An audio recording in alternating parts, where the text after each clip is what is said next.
সোনা, তুমি বৃষ্টিতে ভিজতে খুব মজা লাগছে তাই না? হ্যাঁ না বাবা, আমি যাব না। কেন?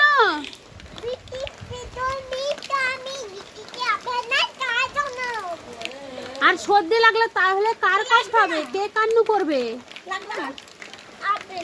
তখন ওষুধ খেতে চাইবে না, মা আমি ওষুধ খাবো না, ওষুধ খাবো না, তখন কে বলবে? কিভাবে বৃষ্টিতে ভিজছে, কিভাবে বৃষ্টিতে ভিজছে তাহলে দেখো। এর যদি শরীর খারাপ হয় তাহলে কি হবে? কি হবে? হ্যাঁ ভগবান, কিভাবে বৃষ্টিতে ভিজছে তোমরা দেখো, শুধু দেখো। হে ভগবান, কি করি মেয়েটাকে নিয়ে।